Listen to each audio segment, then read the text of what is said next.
Hello, this is Mary Catherine at My Own Little House. Today's video is all about tapestry weaving, and I probably took out half of the footage that I filmed because this was getting so long. So this is not, it's not really a tutorial, but I'm going to take you along. I'm sustaining myself with toast and tea before I get started. This is a tapestry loom that I got, I don't know, 2 or 3 years ago. Now I'm beginning to warp it up with just a little loop knot, little slip knot here, and you hook that over one of your bottom teeth. And I'm going to take, maybe I already did, took that dowel to measure how wide my weaving was going to be. And now I'm counting in, I think it was 10 slots to where that little loop goes around. And then I go to the top and I also put it around the same spot at the top. And then it's just an issue of going up and down until you get your warp done. And the warp is fairly even. It's loose, but I'm going to be able to tighten it at the top. And this is one thing I like about this Grebstk loom, is that you can tighten all of your tension up after you've warped it up. That is so useful. Well, now I'm going to take you back and show you how I did the weaving. I'm going to cut parts out, but let's go. So there's the warp. That's a cotton, big old thing, cotton twine. We'll see how that does. Hope it does okay. I've looked into one of my tubs, one of 2 tubs of just miscellaneous yarns for purposes like this. This is a Grebstk, I think is the name of this type. It's kind of a big loom. I do like it that it has, as you saw, you can adjust you can tighten up your tension after you've warped up by just rotating this up. It also does have a heddle bar that I would like to use probably on my next one. I haven't done any tapestry weaving for, a couple of years at least. So I'd like to do a real simple one first, and then move on to using the heddle bar, which makes it go faster, but it's just another complication in doing your warp. And this warp is so easy. Okay, so here's some yarns I picked out. I might just put in a little bit of this, just a little bit.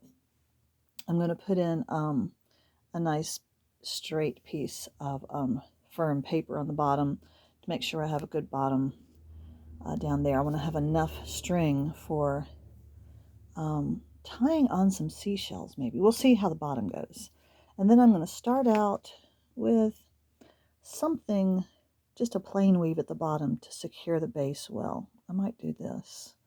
Or I might pick out beige that would act as kind of the sandy seashore. We'll see.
Okay, back to the first string, and we'll do a simple weave again.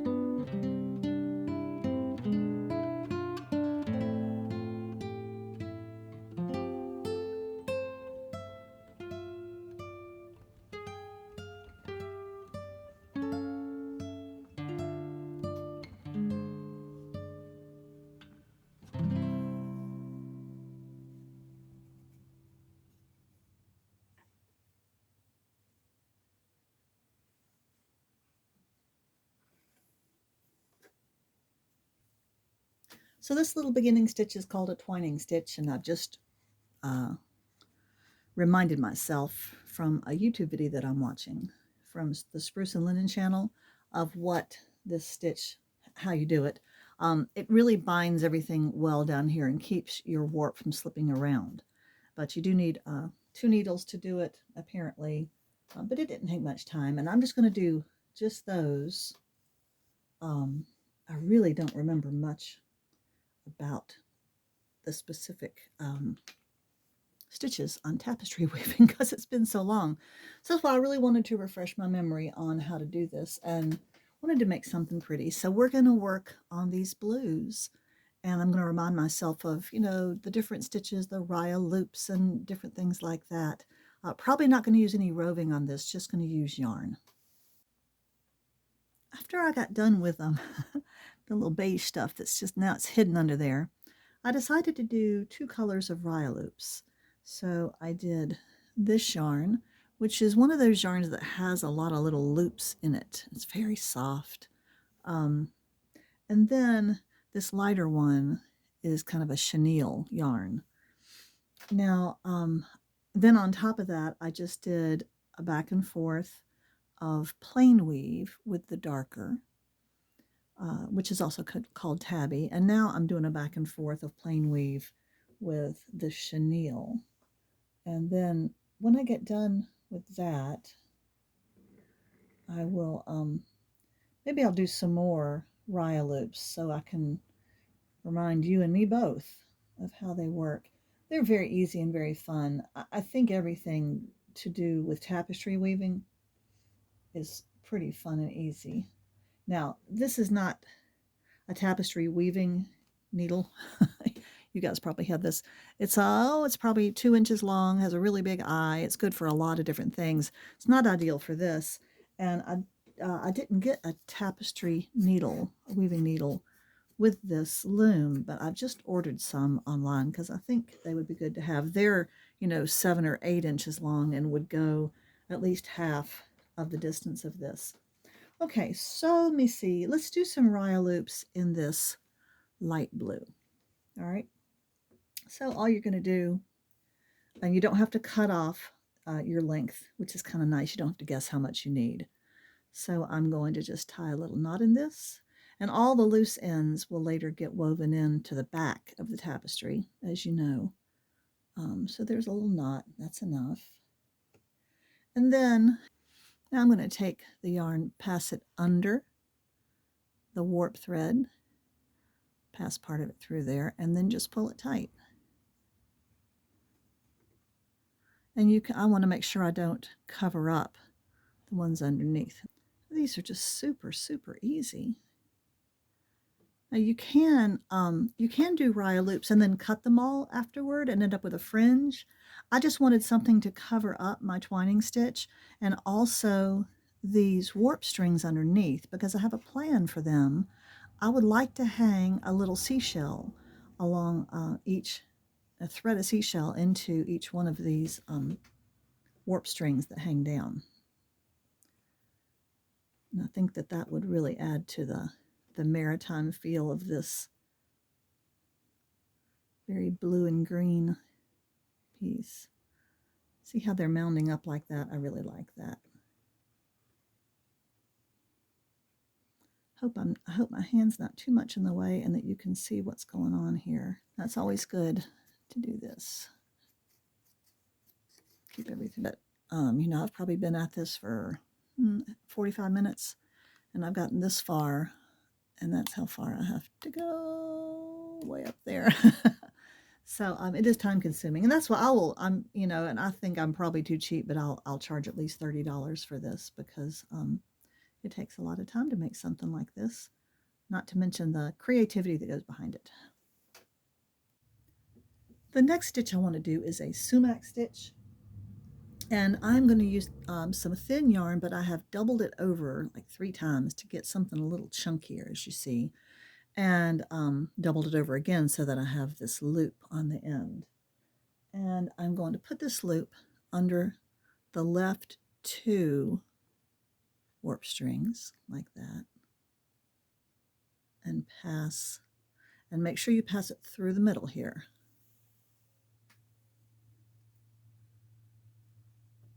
You do that. Okay, now that's a good base. Now I'm going to open up these 2 strands, go into the next 2 warp strings, and pass all of this through. If I were using a single bulky yarn, it would be easier.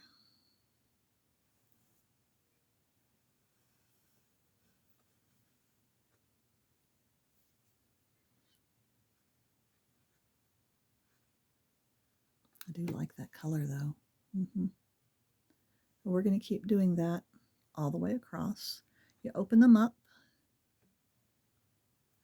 pass the other underneath 2 warp strings, pull it through. I don't want to make it too taut.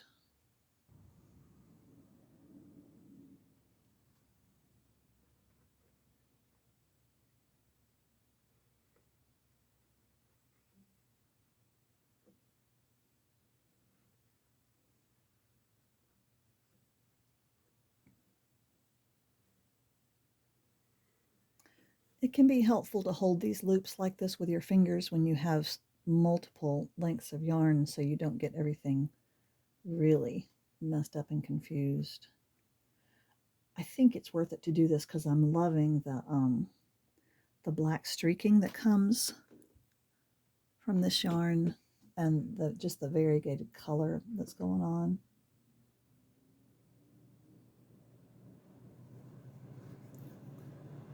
You do have to tidy up your raya loops under there.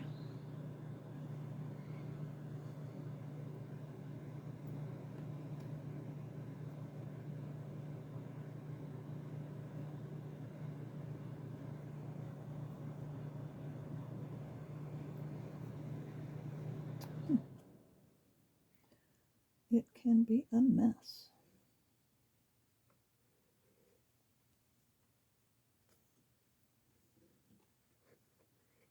I think that's part of the fun though, is how you can have so much mess of yarn, but in the end, the finished result on the front is very tidy.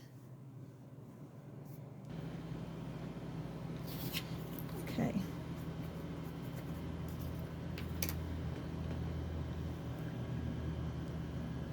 I think I have enough to go back the other way, so I think that I will. I'll have to watch my video and see how she turns and goes around. Now going back the other way, I did knot it here. I knotted on a single thread because I wanted to divide my pairs differently, okay, so that I wouldn't keep them cinched like this. So you have these 2 strands in the front, you reach through the middle of them, you grab your 2 warp threads that you want to use, and you pull this through. And believe me, in order to do it the opposite direction, I had to go back and watch videos and use my brain. I don't like to use my brain. That noise you hear in the background is my air conditioner, because yes, it is now warm enough to need a little air conditioning, especially because the dogs are in here with me and they do get uncomfortable. Okay, so see how I'm opening these up again? I think that she didn't say to do that. She didn't go back and do a second row, but that just makes good sense to me. These raya loops don't want to behave. I think the reason that I do enjoy tapestry weaving is it's this odd combination of painting and working with wool. Yeah, that looks pretty oceanish, don't you think?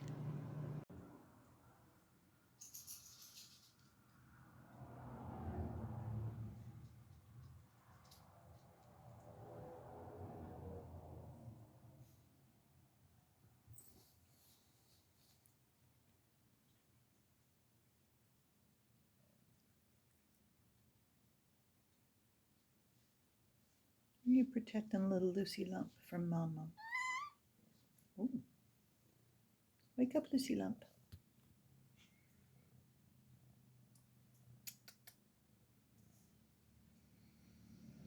There's your protector.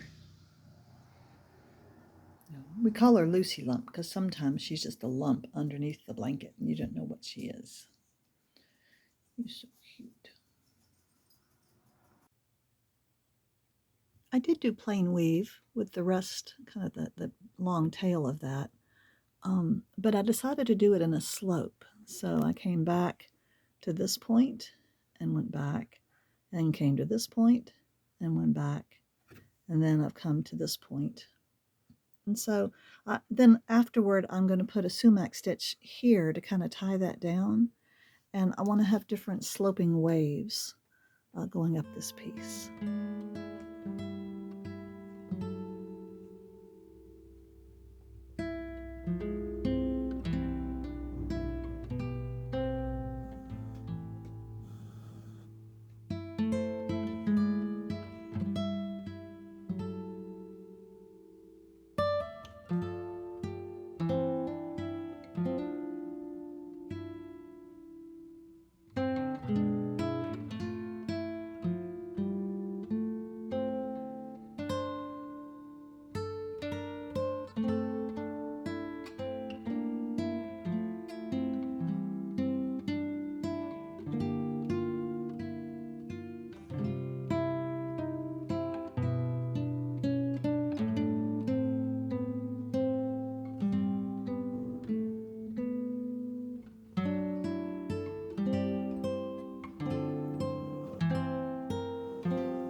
I do like how this is going so far. I like the raya loops. It looks like my warp strings on the bottom are going to be long enough to put those shells on. I like this little base here. It has a little bit of a slope. This has more of a slope. This is, now this was yarn that was gifted from one of you lovely viewers, Donegal Tweed. It is part wool. Very, very pretty. And then I put a little sprinkle here of some sea foam. This, I don't like this kind of yarn at all, but I do keep some for purposes like this. And then I'm just going to put in, I guess this is, I don't know if that's an acrylic. I don't know what it is. It didn't have a tag.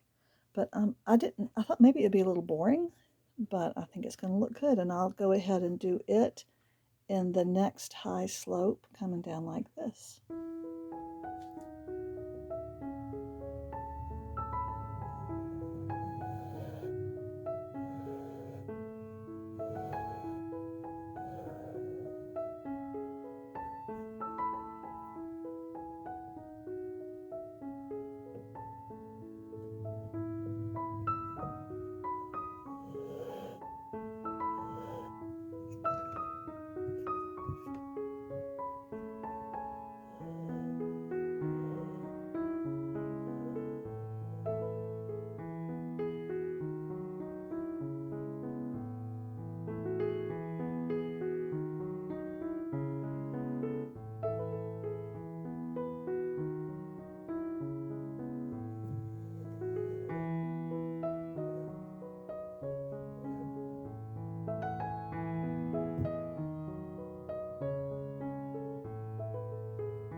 here is how the tapestry is coming. I think you've seen all of this.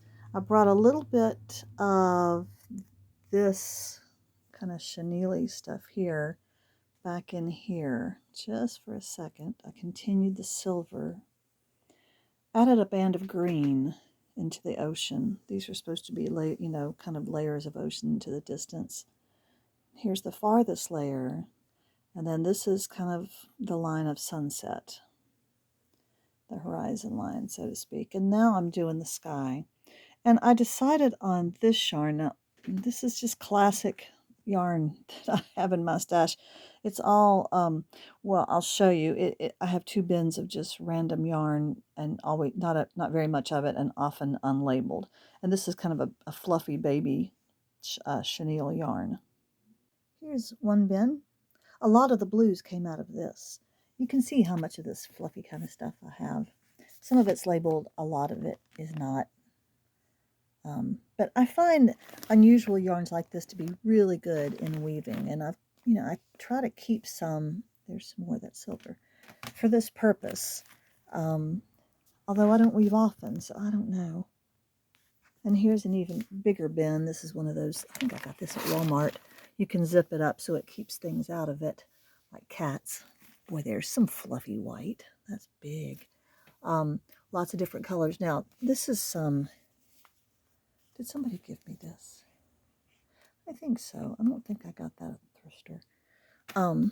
This is what this is so pretty. This is what I used for that sunset strip. Look at the colors in there. It reminds me of my red bats. That is absolutely gorgeous. It was perfect for that. All right.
I struggled to remember how I used to finish off the top of this, so I went back and looked at one of my own videos and discovered a fun way to do this, where you don't have to worry about lots of knots or cutting things.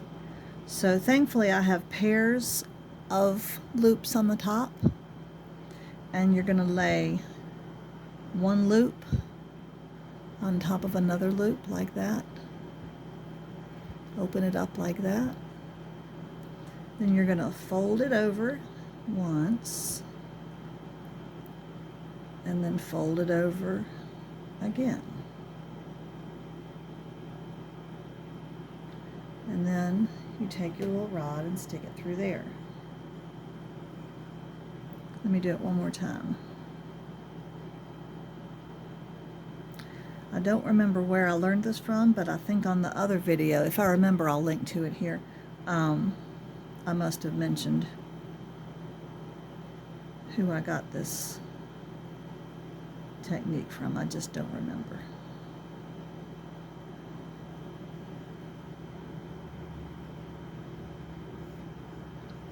Now I have it all loaded in there. Let's see if I can figure it out. Well, it's late in the day, and I should be cooking supper, but I'm not, because I'm trying to finish this up. All right, so here it is. Well, I do think that turned out rather well. The clicky things on the bottom are seashells. I do like the birds. That turned out well. I was going to use some of Adam's satin thread for that, and it was too thin, so in the end I just got some Simply Soft black acrylic yarn doubled over, and it is just right. Yeah, I'm real pleased with it. You know, that almost looks like dolphins. Now I wish I'd done dolphins. Darn it. Have to do another one. I do need to finish off. I've got some unused loops here. I didn't want to put a shell on every loop. So I'm not wild about this up here, but I don't want to mess with it. So it'll be what it'll be. And I'll put a ribbon on top for the person to hang it with, and it'll be done. We'll take it to the market and see if anybody thinks it's cute enough to buy. I'm going to ask $50 for that. I know it's a very reasonable price considering how much time it takes to make these. I just think that when people see this at a farmer's market for $50, they go, $50? And they just don't understand what they're buying. But that's okay. So here it is.